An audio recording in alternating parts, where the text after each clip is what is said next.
entina metrahana fitoniana fiadanana ary fifankatiavana eo amin'ny malagasy ny antsampiderana ho an'ny firenena natao androany teny amin'ny lapany kolotsaina Mahamasina.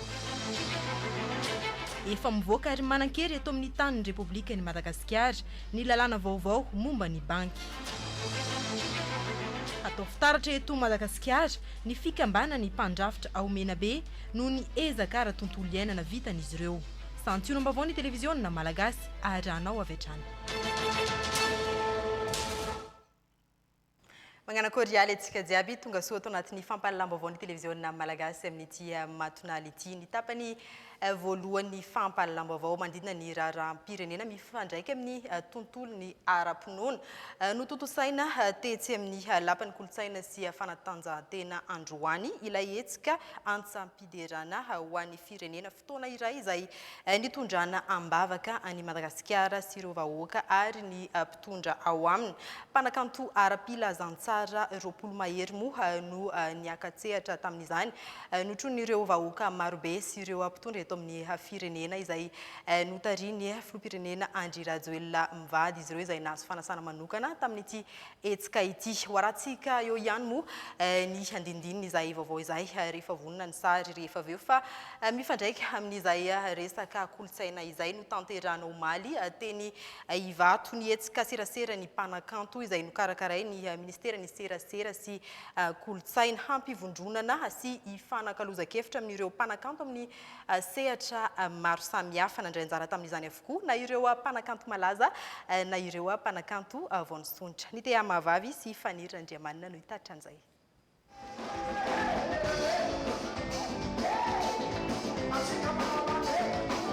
Serasera ny mpanakanto fotoana iray nafany ireo mpanakanto rehetra mifanirasera mifanakalo-hevitra ary mifampizaratra kefa.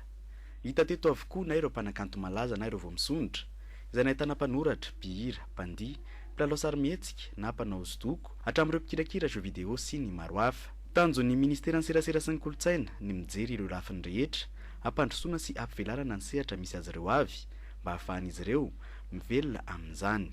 Tao anatin'izay roa taona nandraisana ny ministeran'ny serasera sy ny kolotsaina ity dia ampanetretena no ilazana fa tsy nisy angambana sehatra iray azy adino teo amin'izay lafiny kolotsaina izay fa efa nokitiana avokoa efa nizahana nanaovana asa fanavaozana na ihany koa fanatsarana tandrify azy tsirairay avy izay hahamatsianina ny mpanakanto no tadiavany ministera ankehitriny mba ho afaka mivelona amin'izany kanto ataon'izany ny mpanakanto rehetra. Novela Belandra Mato ministra ny serasera sy ny kolotsaina niaraka tamin'ny tale jeneraly ny kolotsaina ireo fandarana asa maro mikasika ny kolotsaina sy ny fanohanana amin'ny mpanakanto izay efa natomboka roa taona lasa izay. Maro amin'ireo fandarana asa ireo no voasambany natao teto Madagasikara. Be dia be no zatra ny eritrereto hoe nisa mitondra eo dia amin'ny sosokevitra hoe fa tena 80% zany efa nataonareo le izy dia tena maneho fisaorana mihitsy amin'ilay fanatanterana le asa zany. Hafa mihitsy zany le fomba fiasan'ny artiste am'izao raha par rapport amin'ny taloha zany hoe miakaikikaiky kokoa anay zany ny ministera am'izao zany misy le logiciel natsangana iny ohatrany hoe afantarana an'le hoe le fandehananiranay any hoe afantarana hoe zao ny vola raisiny amin'ny oboda ny fanananganany amin'ny logiciel zany hoe tena mitouché anay ohatrany hoe manampy be anay zany le izy. Ny hira koa efa milaza indraindray hoe tsisy knappsasiosité eto andiasa asa tsely dikan'izay zany hoe mba afaka mba efa manatena sasa ny artiste hoe efa mahantra dia mba afaka misotronono afaka ny mba manana ho avy zany fara mandimban'ny artiste. Eo amin'izay mpanakanto izay dia matetika ireo mpihira foana no voaresaka ao anatiny kanefa mivelatra amin'ny sehatra maro izany nankasitraka ireo ezaka nataon'ny ministera Piay ho fanohanana azy ireo ireo mpanakanto ary miandrandra ny tohizana izay fiara-miasa izay. Voalohany aloha na misehatra ary na melanja be dia be ho an'ny resaka kolotsaina indrindra ny aty amin'ny tontolon'ny sarimihetsika izay ataoko hoe niady foana tao anatin'izay fotoana lava izay dia isaorana be dia be ry zareo ary anisan'ny ho an'ny ministeran'ny kolotsaina izay manantona mifanantona bebe kokoa aminay mpilalao. Zako manokana amin'ny mahatenonina anahy zany efa zokony teo anatin'ny ara efa nandalo adolo ministera lehibe fa ty ministera anankiray ty mikazo anankiray satria ty zany mba nampiseraserana koa amin'ny artista tanora artista taloha ohatranay dia zay rehetrarehetra niaraka io dia nafinaritra tamin'ity zany nahita olona be dehibe seraserana artista dia misy ny mpanao sikotra misy ny mpanoratra tao anatin'izay rotaona izay dia tsy mikatsaka fa tsy izay ahafahana manavao sy ahafahana manatsara ny sehatra ny kolotsaina ny ministera misahana ny kolotsaina izay tavela teo nandritra ny vanim-potoana maro ary natonga foana ny resaka hoe zany ministera ny kolotsaina izany dia tsy fantatry ny artista akory natonga foana ny resaka hoe zany ministera ny kolotsaina izany tsy fantatry tsy misy ifandraisany aminay artista akory fa ny tianay ministera atao amin'izao ekipa ankehitriny izao dia hoe mpiralahy mianala ny ministera sy ny mpanakanto ianareo tokonay izahay andrinareo. Nandritra ny hetsika serasera ny mpanakanto dia nomena sehatra avokoa ireo mpanakanto nanehoana ny talentany ny fandimby-teto ireo mpihira mpanao atsikana mpanao tononkalo sy ny maro hafa ary tele-pamaranana dia nisy ny fanomezana natolotry ramatoa-minisitra ho azy ireo. Ny pejiny toe-karena no anoizantsika ny fampahalalam-baovao Tranokala natao ampahafantarana sy anomezana ny torolalana jiaby momba ny fandraharana eto Madagasikara ny Itolia isariana indrindra ny tanora sy anampiana azy ireo amin'ny fandraharana makasika azy omaly no nampahafantarana ny rehetra izay Itolia izay hotateriny Maritra Ramarikoto sy Mamy Rahoafisantsika. Itolia Tranokala ahitana ny torolalana ilaina rehetra raha hiditra amin'ny sehatra ny fandraharana. Natao hanampiana ireo tanora maniry hampiasa vola sy hanorina asa ho azy manokana na ihany koa hanome hainga avao ny orinasa efa misy. Betsaka ny olona hiditra ao anatin'ny site io dia raha te ho alaliny lalindalina kokoa zany ny fahaizany dia zay izy vao afaka miresaka amin'ilay partenaire dia ho anazy zany les plateformes hoareo partenaire dia anisany fitaovana azahoana zareo visibilité koa PDB centre de formation nanome mihitsy hoe module de formation tianay ho zaraina ho an'ny tanora. Fandaharana asan'ny fanjakana ny anangana orinasa farafahakeliny iray isaky ny distrika hanomezana asa ny tanora ary ampandrosoana ny fotony. Manampibetsaka ny tanora ny fitsidiana ny Tranokala Itolia. Ny tanjona ho an'ny ministera manokana dia ny ahafahana hatrany manampy ny fampiroboroboana ny sehatra ny fandraharana majinika indrindra eto Madagasikara. Maro tokoa ireo tanora izay mangataka izany hoe aiza ny ahafahana mahita ny information raha te hanokatra orinasa na te hijery ny plan d'affaires na hijery ihany koa ny hoe aiza misy opportunité d'affaires manampy ihany koa anatin'izay ny consultant, ny coach, ny mentor zany rehetrarehetra zany tafiditra daholo ao anatin'ny dingana raisina zany rehefa anangana na irositsika amin'izay sehatra ny fandraharana izay. Fiaramiasan'ny fanjakana sy ny masovo Suisse no nahafahana nanokatra ny Itolia ampiroboroboana ny fandraharana. Vehivavy no mandrafitra ny 430 ny mpandraharaha eto Madagasikara. Araka ny nampahafantarana antsika dia notontosaina androany tetsy amin'ny lapan'ny kolotsaina sy ny fanatanjahantena ilay hetsika antsapiderana ho an'ny firenena. Tena toerana moa itody fanomezana sy Andry Rajaonarivao amitina amintsika ny zava-misy tena toerana.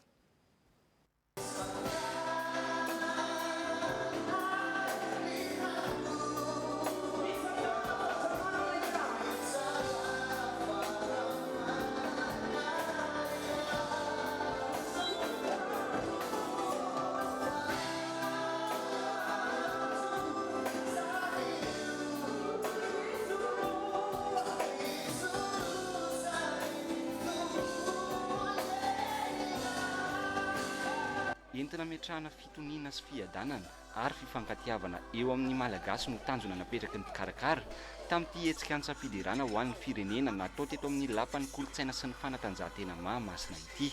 Mpanakanto ara-pilazana tsara maherin'ny 20 ny fandiminy ampatsehatra teto nitondra mbavaka ny firenena.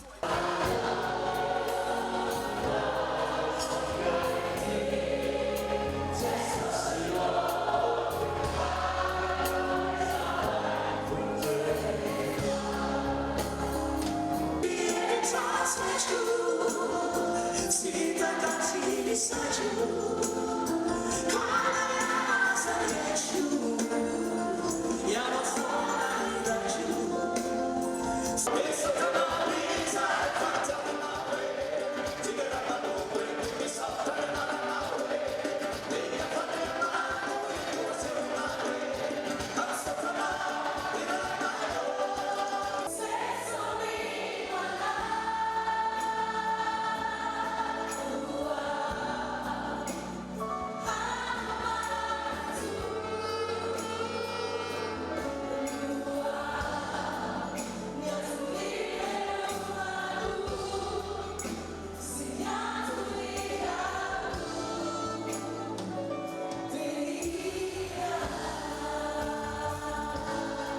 aza mety ho resin'ny ratsy ianao fa reseho amin'ny soa ny ratsy. Itenin'Andriamanitra tao amin'ny Romanina 12:20 andininy faha 1:20 io no loha hevitra nitondrana ny hetsika teto.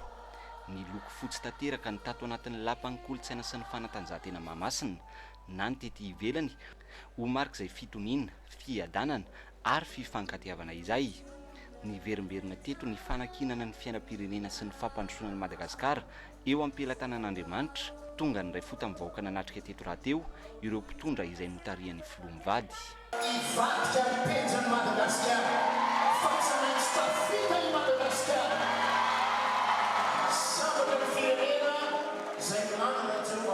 Ny hitantsika ny zavatra nitranga tao anatin'ireny taona 24 ireny mino fa raha mbola pino ihany koa ny malagasy rehetra ao an'ny kristianina mino an'Andriamanitra dia ilayntsika ny deran'Andriamanitra mametraka ny Madagasikara eo am-pelatanan'Andriamanitra, mametraka ny firenentsika eo am-pelatanan'Andriamanitra, fa indrindra mametraka ny vahoaka malagasy eo am-pelatanan'Andriamanitra mba ahafahany miakatra bebe kokoa amin'ny zavatra rehetra izay faniriany tsirairay avy, faniriany firenena hatrany amin'ny kely indrindra ka hatrany amin'ny lehibe indrindra.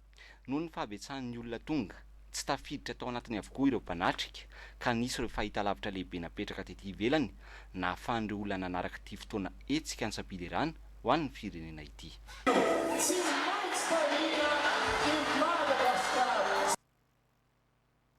Mbola nitohatra amin'ny hariva teo moa izay hetsika an-tsapiderana ho an'ny firenena izay fa hivadika eo amin'ny tontolon'ny fahasalamana isika miha manantona vahoaka hatrany ny tobim-pahasalamana sy ny tolotra ara-pahasalamana tsy voatery andeha lavitra intsony ny mpono amin'ny commune Ambodirano satria nahazo CSB2 manara-penitra afapo amin'ny asany fitondram-panjakana ny vahoaka any antoerana. Irene Ravlolarmanga sy Toutson François Noitatra anzay.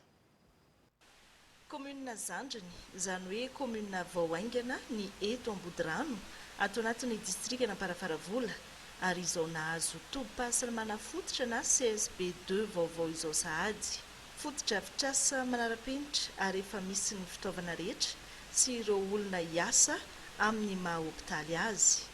Ny tazomoka sy ny kohaka mahazon'ny zaza no aretina matetika mpahazon'olona aty. Misy fisafona ato, misy fanabezana aizana ato, misy vaksiny ho zazakely ato, vaksiny ho vavy bevoka ato, misy fiterahana ato. Marary no misy dokotera koa ato mandray marary. Telo mianadahy zay miasa ato, dokotera ray dia zaza azo fama dia misy azo fama parina koa ray. Mponina maherin'ny 7 no hisitraka fitsaboana sy tolotra ara-pahasalamana eto amin'ity CSB2 vaovao eto Ambodirano ity. Ny ben'ny tanàna mivady no nanolotra ny tany nanorenana azy. Zao ny atao hoe vaingana mivadika tsy azo afenina fa amin'ny tsy mahita no tsy mahatazana an'izany. Ary zao lanonana zao izay amin'ny tsy mandeha no mandeha tsy tadiny fa hiara mahita tsy azo afenina fa fitondram-panjakana dia mitsinjo ny vahoaka, ny fitondram-panjakana dia akaiky ny vahoaka, ny fitondram-panjakana dia mitondra ny fahasalamana any fotony amin'ny vahoaka. Enimpolo taona ny ainako teto tsy ary nisy CSB teto Ambodirano fa makany Morarano Chrome na ny Batondrazaka na ny Bejofa ny farany akaiky izany.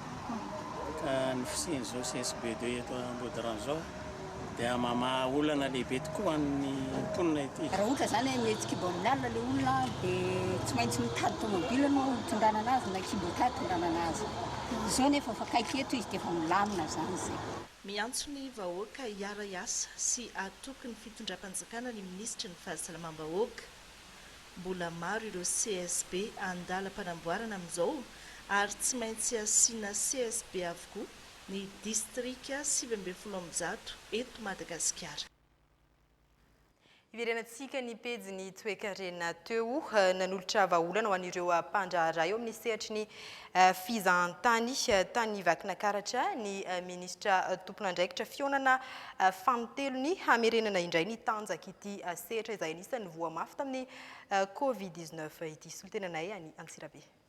Tsy mitazapotsiny ny olana mianjady amin'ny vahoaka malagasy ny mpitondra fanjakana fa miezaka mamaha izany arakaraka ny sehaim-piariana isatsokajiny avy. Tonga nanolotra vahaolana ho an'ireo mpiseradia sy mpampanofa fiara amin'ny sehatra fizahan-tany teto Antsirabe mihitsy ny ministra ny fitaterana sy ny fizahan-tany ary ny famantarana ny toetrandro Joël Andriamandranto. Ny androany moa dia efa fotoana ny fanaovana niaraka tamin'leto mpandraraha tao amin'ny fizahan-tany eto amin'ny faritra ny Vanakaratra. Tsy hoe dinidinika vo androany io natao fa efa fahanteliny zao ny onako manokana tamin'ireo guide sy loueur de voiture eto amin'ny Vanakaratra eto. Tao anatin'izany fanakalozana zany dia fitadiavana vahaolana mba azahoan'ireo mpandraraha ireo miatra amin'ity crise sanitaire ity. Androany zany amin'ilay bola hitantsika le frontiera bola midy dia jerena hoe inona ny asa azony ataony reo guide sy loueur de voiture reo amin'izao fotoana zao satria tsy maintsy mitady asa ary tsy maintsy miova aloha an'ity asa fanaony isan'andro ity. Tsy misy afa-tsy ny fiaraha-miasa ihany no ahitam-bahaolana entina ampandrosoana ny firenena manontolo.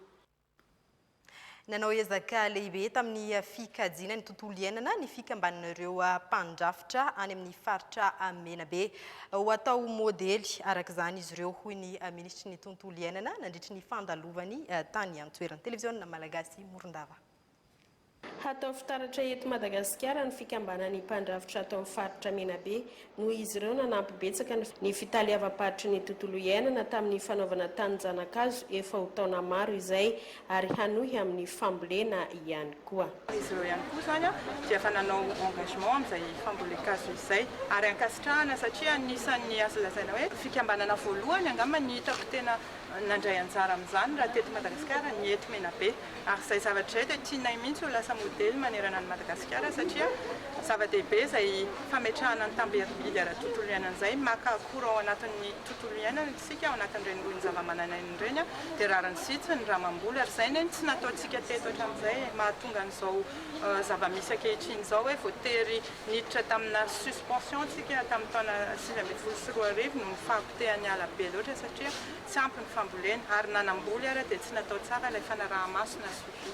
Izay zany izao ny ezaka ataontsika mampandray anjara ny rehetra ary isaorana azy ireo mihitsiny zany dia manarak'izay tokony hisy ny fanaraha-maso ary tsy andrasana ny ministeran'ny tontolo iainana irery ihany zany fanaraha-maso izany. Hojerena manokana ny fomba azo anampiana ireto fikambanana ireto izay miompana amin'ny fanatsarana ny resaka tontolo iainana hoy Ramadao ministra nandritra ny fidinany taty amin'ny faritra Menabe. Eo amin'ny lafiny fampandriana fahalemana misy folo ny ZDS na ny zone de défense et de sécurité manerana ny nosy ahitana manambona trambony misana izany izay niraisy ny ministry ny fiarovam-pirenena ho tateriny Griffine Bakolniana. Natao anankaiky vahoaka kokoa ny zone de défense et de sécurité na ny ZDS misy olo ireo faritany miaramila teo aloha ahitana manamboninaitra ambony mitarika ny fametrahana ny fandriampahalemana efa voatendry avokoa ny ankamaroan'izy ireo ka noraisy ny ministry ny fiarovam-pirenena. Misy folo ny zone de défense et de sécurité manerana ny nosy hitambaran'ireo faritra maromaro tafiditra ao anatiny fiovandrafitra ny fametrahana azy izay hiparitaka amin'ny toerana samihafa ary miaraka ihany koa amin'ny fametrahana ny base opérationnelle avancée.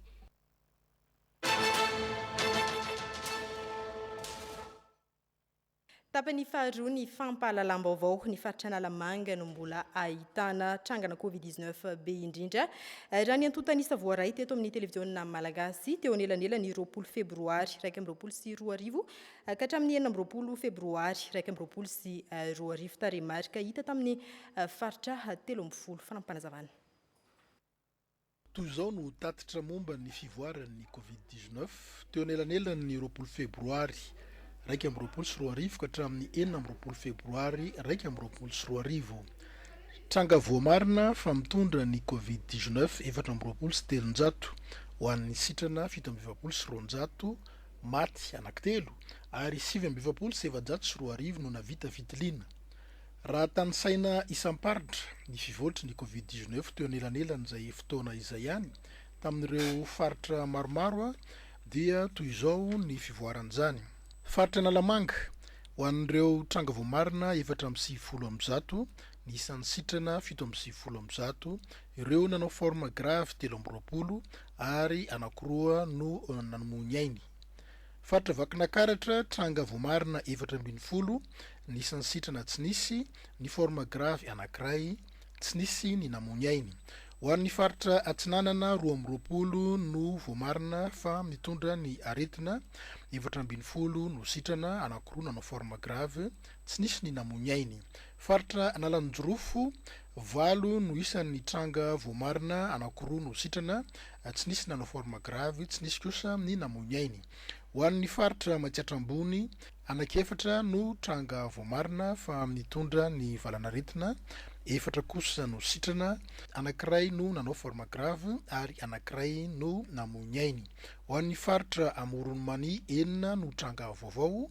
ary anankiroa no sitrana tsy nisy nanao forme grave ary tsy nisy ihany koa ny namony ho an'ny faritra Iorombe anankiray no tranga vaovao voamarina ary tsy nisy ny sitrana tsy nisy ny forme grave tsy nisy ny maty ho an'ny faritra Boeny 4.20 no tranga vaovao zay voamarina tsy nisy ny sitrana tsy nisy ny maty ary tsy nisy ihany koa ny nanao forme grave faritra Atsimo Andrefana anankidimy ny voamarina fa tranga vaovao 2.20 no sitrana anankiroa no nanao forme grave tsy nisy ny maty ho an'ny faritra Anosy tsy nisy ny tranga vaovao fa anakenina kosa no sitrana ho an'ny faritra Menabe 2.20 no tranga vaovao ary anankitelo no sitrana ho an'ny faritra Sava anankiroa no tranga vaovao tsy nisy ny sitrana tsy nisy nanao forme grave ary tsy nisy ny namony farany ho an'ny faritra Diana 2.20 no tranga vaovao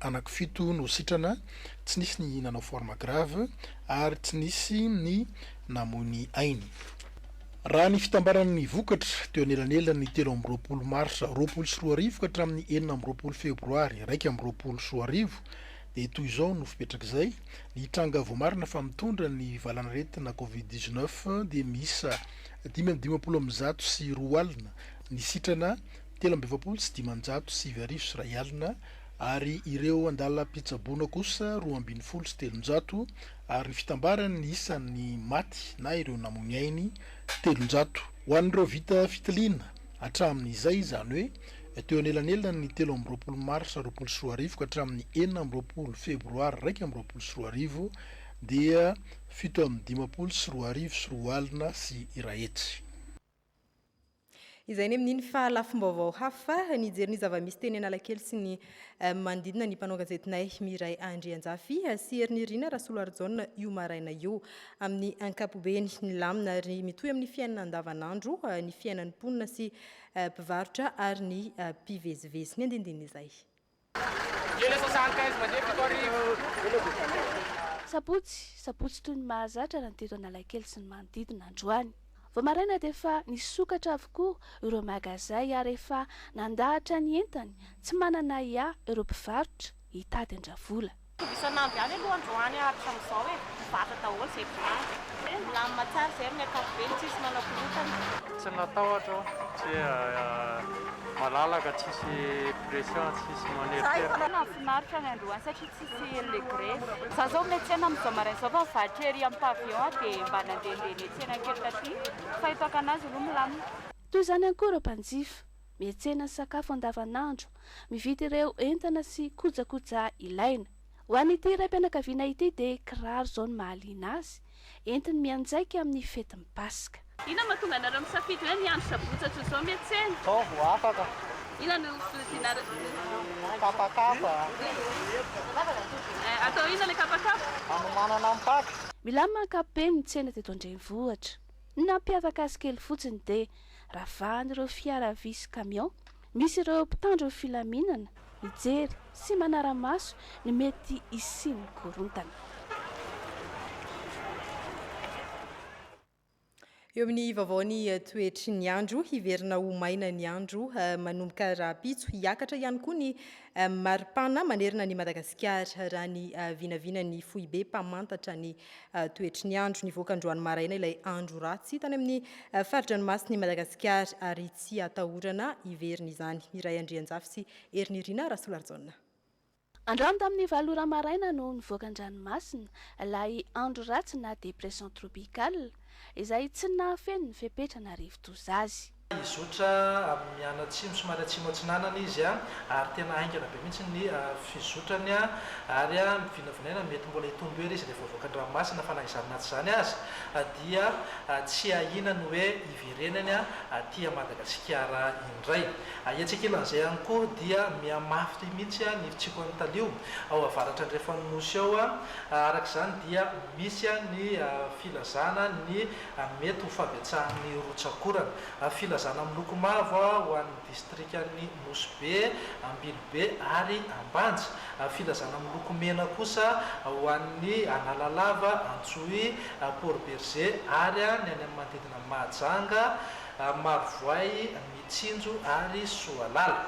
Ho an'ireny faritra sy distrikana ray ireny filazana ny amin'ny fampitandremana ny fahabetsahan-rotsakorana ireny zany dia mila mitandrina sy mailo fatratra mihitsy satria mety hisy ny fiakaran'ireny rano amin'ny endriny samihafa. Eo ihany koa ny mety ho fiotsahan'ny tany entanina zany mba hanaraka tsakany sy antavany ny toromarika izay omeny no manam-pahefana eny vodiny eny.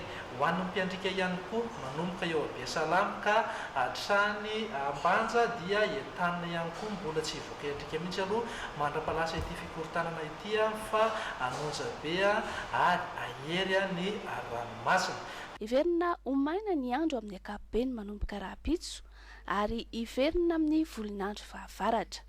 Hiakatra ihany koa ny maripana raha 20 ka hatramin'ny 30 degré celsius ny maripana ambony indrindra teto amin'ny faritra Analamanga dia hiakatra 40 hatramin'ny 20 degré celsius izy manomboka androany. Eo amin'ny tontolon'ny fizahantany Tangorombohitra any atsimo andrefany Madagasikara ny masifa makay ny mpizahantany vahiny no efa mahafantatra ny fisiany sy ny kantony ezany ireo mpandraraha ara-pizahantany malagasy amin'izao fotoana izao ny ampiroboroboana azy any amin'ity toerana ity ho azo ny malagasy jifaina. Christian Rakotoarso, Andry Rajaonarvao ary Tojo fanomezana. Ny faritra atsimo andrefana sy Menabe no misy ny Massif de Makay. 4 kilometatra tora-droa ny velarany, avy any Malaimbandy na avy any Morondava na Ranohira no ahafahana miditra ao. Ahitana ireo karazana zavaboary mampiavaka ny Madagasikara ny any Makay, saingy mbola ny vahiny no manomboka mahafantatra azy noho ny fahasarotana fandehanana any. Manomboka sarihina hitsidika any ny malagasy satria voka-tsoa maro no azo na ho an'ny mpitsidika fa indrindra ho an'ny any an-toerana. Rehefa ny olona anankiray makany Makay dia mampiasa olona farafahakeliny anankitelo ao anatin'ny ray andro. Tsy vitan'ny ray andro anefa mitsidika an'ilay Makay fa farafahakeliny 4 andro na 3 andro. Dia raha ny olona anankiray mitsidika ny Makay zany dia manome asa farafahakeliny ho ana olona 7 ka hatramin'ny 12 ao anatin'ilay Makay. Ireo olona monina ao anatin'ilay Makay ireo dia tiana mampafantatra fa olona zatra ny aina tao anatin'ny tontolo resaka momba ny omby, ny fiariana omby, ny fiompiana omby na voafatotra kely ary ataoko anatin'ilay fonoteny kely alatromby, zany hoe tsy misy asa loatra, tsy dia misy fambolena loatra ao anatin'ilay faritra amin'izay zay no asa atao raha ny fomban-drazan'ilay foko tena monina ao hatramin'izay azy. Ankehitriny efa miova ilay sehatra iainantsika zanak'olombelona no fahavitsin'ny omby. Dia na ireo mponina ao Makay raha mangetaeta mafy zany mba te ahazo an'ilay asa avy amin'ilay fizahantany, mba ahazo vola madio, ahazo fidiram-bola vaovao. Fa ny etsy andanin'izay dia hoe rehefa migokana misitraka an'ilay vola azo avy amin'ny fizahantany ilay olona ao anatin'ilay Makay dia manampy bebe kokoa zay manome fandriam-pahalemana rehefa tsapan'ireo olona ireo rehefa misitraka an'izay tombotsoa avy amin'ilay fizahantany izay ny mponina dia mitsiro azy ary mandaitra kokoa ny finiavana hiaro ny tontolo iainana, tsy handoro, hiaro ny zava-mananaina, tsy hamonomono biby. Manomboka izao zany raha manontray ary hoe manomboka amin'izareo tsika gasy hoe tsika malagasy manaroloatra izao confinement izao zavatra mitrangetony izao moa dia hoe ampianarina hoe ahita zavatra tena hoe hafa mihitsy dia hitondra ny participation antsika hanova mihitsy ny fiainany zareo ao anatin'ny masify io. Hatreto dia mbola ny ampahany kely amin'ny masifany makay ihany no hitondrana mpizahan-tany malagasy satria volana iray na mihoatra vao mety ahavitana ny toerana iray manontolo. Araka ny efa natsidika tamin'ny lohatenim-baovao dia nivoaka ary manan-kery ny lalàna laharana fa 22 tsipika aotraraka amby folo tamin'ny voalohan'ny volana septambra 22 momba ny banky lalàna natao ifameno sy ifanaraka amin'ny fandaharana asa ny fanjakana malagasy ikendrena ny fisandratany Madagasikara. Nisy ny fampitaom-baovao avy amin'ny banky Foibe momba izay. Araka ity famotinana iarana amin'ny maritra Ramarikotity. Efa nivoaka ary manan-kery ato amin'ny tanin'ny Repoblika ny Madagasikara ny lalàna vaovao mikasika ny banky araka ny fampitaom-baovao ny banky Foibe ny Madagasikara. Nasipantsiana sy nohavaozana ny lalàna momba ny famatsim-bola madinika sy ny lalàna momba ny fiantohana. Misy ny lalàna vaovao momba ny vola elektronika izay natao manokana ampiasana ny teknôlôjia vaovao ny serasera voalohany amin'izany ny finday. Natsangana ny Brown ny antota-kevitry ny trosa na ny BIC anamorana ny fampindramam-bola sy ny fifandraisan'ny fifanakalozana ara-bola. Ny fanavaozana ny lalàna momba ny banky dia singa hitondrana fampandrosoana mirindra ny toe-karena amin'ny alalan'ny fampidirana ireo mpiantsehatra rehetra amin'ny fampindramam-bola sy ny fandraharana. Lalàna natao iarovana ny mpanjifa amin'ny alalan'ny mangarahara sy ny fisian'ny rafitra fitantanana ny fitarainan'ny mpanjifa. Isorohana ny krizy amin'ny banky ary fananganana tahiry ho famerenana ny ampahany amin'ny petrabola ny mpanjifa raha sendra misy krizy ary farany dia fampiroboroboana ny fahamarina toerany sehatra fandraharana ara-bola amin'ny alalan'ny fanamafisana ny fahaleovantena ny voameran'ny fanaraha-maso ny fandraharana ara-bola na ny CSPF. Lalàna momba ny banky izay fa olana iraisana maneran-tany ny fisian'ny apatride na olona tsy manana tanindrazana na zom-pirenena voakasika izay ihany koa i Madagasikara. Ho fitadiavana vahaolana amin'izany mikarakara atrikasa iarana amolavola tolo-dalàna momba ny fizakana zom-pirenena eo anivon'ny anteny meram-pirenena ny Focus Development Association naritra efatrandro ny atrikasa teny Nosy be Riva Ravaonarivo sy Todiny Irina Andrianiana. Olana efa nitranga taonany maro teto Madagasikara ny fisinandian'olona tsy manana tanindrazana sy zom-pirenena na apatride. Efa tamin'ny taona 1770 no nivolavolaina ny fehezan-dalàna mifeny fizakana zom-pirenena eto Madagasikara. Na dia efa nisy aza ny fanitsiana nentina tamin'io lalàna io, ny mbola misy andiny sasatsasany ihany tsy mifanaraka amin'ny toetrandro. Mekeo andoha amin'ny hanavaozana io lalàna io ny eo anivon'ny anteny meram-pirenena sy ny Focus Development Association na FDA toana ny au commissariat pour les réfugiés. Tanjona enana foanana ny fanavakavahana sy ny fanilikilia ireny olona ireny ary mba hizakan'ny olom-pirenena ny zom-pirenena mifanaraka amin'izay. Dingana anankiray zany ty tampiarahana eto Nosy be amin'ny herinandro ity. Dingana anankiray izay mitondra an'ilay asa anana endrika tolo-dalàna. Warosodiny aneny anivon'ny anteny meram-pirenena mandritra ny fivoriana ara-potoana voalohany amin'ity taona ity izay tolo-dalàna voaravitra eto.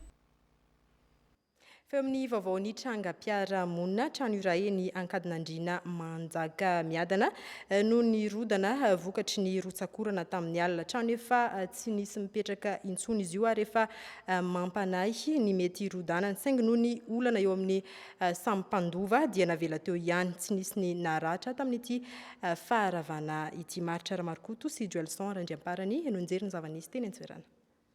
Za zany eo ampanaovana kafe maraina ao an-dakozia dia enenko le izy manao hoe pakopako dia vao mandraraka ohatr'izao tamin'ilay kafe to dia midrefitra be fa voaka tany ivelany tany anaraka tamin'ilay zingana kafe fa soa ihany fa tava voaka fa raha tsy tava voaka dia voatsindro tany akohanay sy le zanako alaiko roneny ozy izy le koa fa mipopoaka le trano na aza makafana fa andao hivoaka tsika dia izy nengirisika ihany dia zotomoko mivoaka izy dia voaka izay mianaka midrefitra be tamin'izay le izy.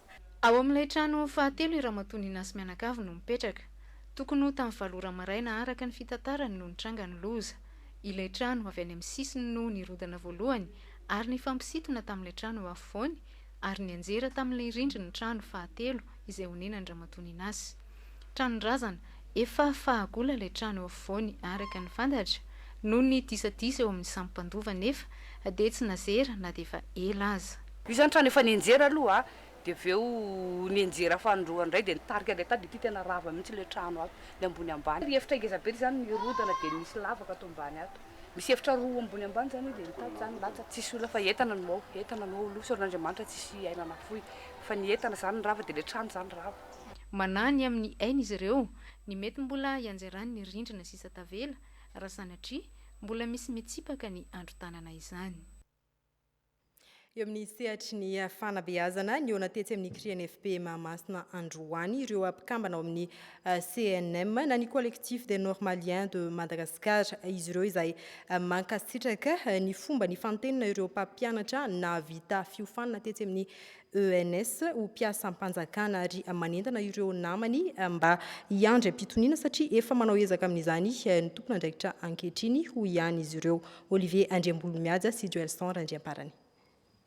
Efa voarindra sy mipetrapetraka avokoa ankehitriny ny mahakasika ny fandraisana ireo mpampianatra nivoaka avy amin'ny sehatry ny fanofanana tetsy amin'ny ENS ao anatiny ilay andiany fahafito sy ny andiany fahavalo. Raha ho andry zareo avy ato amin'ny CNM na ny collectif des normaliens de Madagascar dia mangarahara tanteraka hananaraka ny pitsopitso mifehy azy io fandraisana mpiasa-panjakana io. Recrutement mo hitantsika fa mandeha ara-tsokajiny io. Misy ny FRAM, misy ny sehatry ny fiofanana ny avy aty amin'ny dia vao manomboka zany izy io.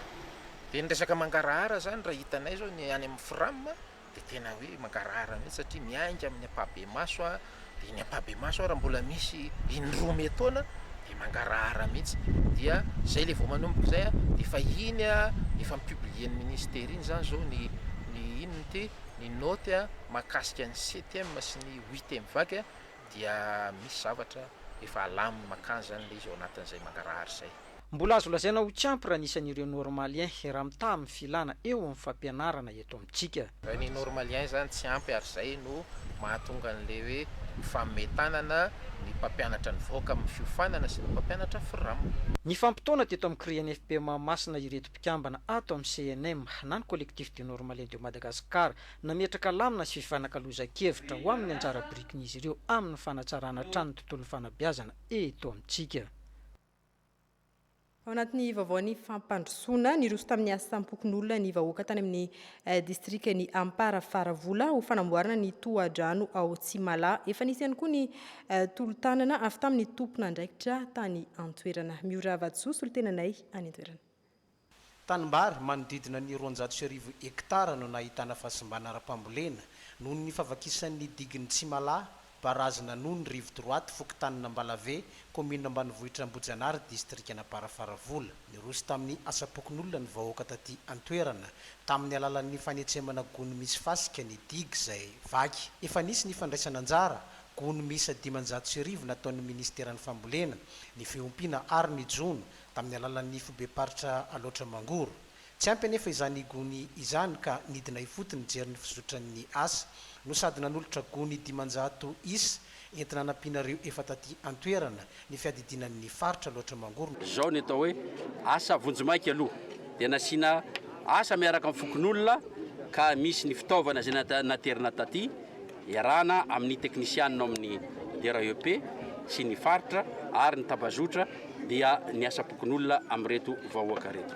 Ny faritra dia miezaka mandrakariva manatanteraka ny hoe fanjakana manatona vahoaka ary ny tanjona ankehitriny amin'izany ny fikajina ny fotodrafitrasa mpambolena zany na ny infrastructure hydro-agricole dia anatratrarana ny velon'Andriamatofilo André Rajoelina dia ny hoe fahaleovantena ara-tsakafo mba atsara ny vokatra vokabary aty amin'ny faritra loatra hitazomana ny hoe sombotro Madagasikara ity faritra aloatra ity ka dia vonny izahay anao zay tratry ny herinay anatratrarana an'izany tanjona izany. Asa vonjimaika ihany izao natao izao fa efa mitady vahaolana maritra amin'ny favakisan'ity digy ity ny fitondram-panjakana. Ho fampirisihana ireo vahoaka dia tsy nitazapotsiny fa nanolotra lela vola 7 hetsy ariary ny governoran'ny faritra ho solon-tsakafo ho an'ireto fokon'olona izay manatanteraka ny asa ireto.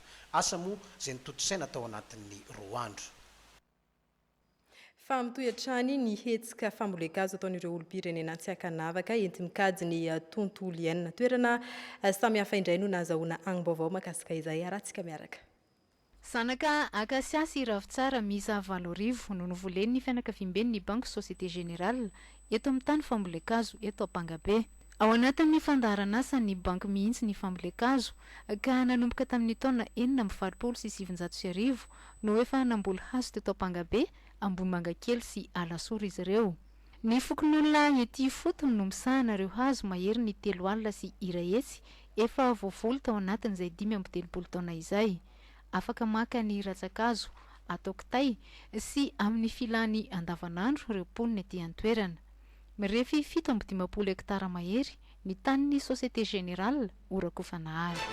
Nananganana toeram-pamokarana maharitra na site agroécologique iatrihana ny fivantoetrandro eto Anjanamanoro alatsinainy Nambazaha distrikina Antananarivo Atsimondrano satria efa latsaka ny 10 sy isan'ny ala misy. Zanakazo miaro nofo tany sady ampiakarana ny tahirin-drano ambanin'ny tany toy ny voandelaka sy freine 2 no volena teto. Ireo mpikambana amin'ny réseau Aga Khan de développement an'ny communauté ismaélino ny fanometanana tamin'izany. Miasa ty ny fondation Aga Khan zao efa 3 taona manampy ny tantsaha mampivoatra ny vokambary, sahana ny resaka fambolena ankapobeny ary manatsara ny fiainan'ny vahoaka. Ny famboleka-kazo agroécologie tafiditra ao anatin'ny fanajarinan'le tany amin'ny fiarovana ny tontolo iainana sy raisana amin'ny famokarana koa. Faritra enina moa no iasan'ny réseau Aga Khan de développement amin'ny tontolo ambanivohitra, OSDRM, fampindramam-bola majinika, PAMF, sehatry ny fahasalamana sy ny fanabeazana nanomboka tamin'ny taona 2010.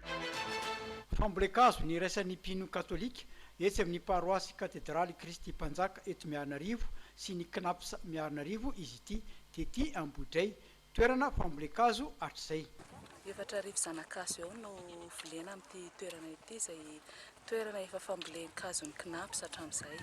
Ny asa tao amin'izao zany zao dia manosika an'ireo maty dia mamboly vaovao dia rehefa tsy aoriana atsin-dray manao ny aro afo. Tonga n'Ambodray ety ambony atsimo atsinanan'ny renivohitr'ny faritra Itasy rakotra ala ny ezaka amin'ny fambolekazo isan-taona izao. Maresaka samihafa avy any ivelan'ny fihiboana amin'ny farany herinandro no ataon'ny fitondrana frantsay hamerana ny fiparitany Covid-19 amin'ny tanàna sasany any an-toerana. Miatrika rivodoza mahery ny any Nouvelle-Calédonie, rivodoza anisan'ny mafy hatramin'ny taona 3 no mankaty. Manohy ny fitsidihana ny Irak ny Pape François, fitsidihana manan-tantara satria dia raisan-jatony mponina monja any Irak no kristianina avokoa. Famitinana hoentin'ny Christian Raktorso. Andro faharoa amin'ny fitsidihan'ny Papa François any Irak androany. Isana namarika ity andro ity ny nionany tamin'ny Ayatollah Sistani, londoan'ny mpitahika Shia any Irak ary isan'ny toteny indrindra any an-toerana amin'izao fotoana izao. Tao amin'ny tanàna Najaf, tanàna martiry, misy ny fasan'ny Imam Ali no nionany rotonta nandritra ny 17 minitra. Any Dakar dia fantatra fa olona 4 no namoy ny ainy noho ny fihetsiketsehana fitakinany amin'ny tsorana ilay mpanohatra Ousmane Sonko. Voasambatra satria voalaza fa nanolana tovovavy iray 20 taona ity mpanao politika ity. Efa milamina ny ao Dakar sy ny tanàna maro any Senegal amin'izao fotoana izao rehefa nahitana fandrobana sy fanapotehana tranom-panjakana sy mpivarotra ary tombontsolika. Mihiboka tsy afaka mivezivezy ireo mponina any amin'ny faritra Pas-de-Calais any Frantsa amin'ity faran'ny herinandro ity noho ny fitombon'ny tahan'ny olona mitondra ny otrikaretina Covid-19 any an-toerana. Faran'ny herinandro faharoa fioboana kosa ho an'ny mponina Dunkerque sy ny faritra Alpes-Maritimes. Mandrava any Nouvelle-Calédonie ny rivodoza ny ranony, mahatratra amin'ny 70 km isan'ora ny tafidrivotra entiny. Maro ireo fotodrafitrasa simba toy ny lalana. Eo ihany koa ireo olona manodidina ny 2 alina izay tapaka ny herinaratra any amin'izy ireo. Maro ireo mponina no tsy maintsy nafindra toerana. Mafy tokoa ity herin'ny rivodoza ity satria nosokajiana kategoria 5 refy ambony indrindra. Ny taona 3 no nisy rivodoza mafy farany nandalo tany Nouvelle-Calédonie. Mifarana eo ny fampahalam-baovao tamin'ny ity aligny ity ankasitrahana bevata ny fanaranao an'izany hatramin'ny farany manome fotoananao amin'ny afara koa samby amaevantsika jiaby.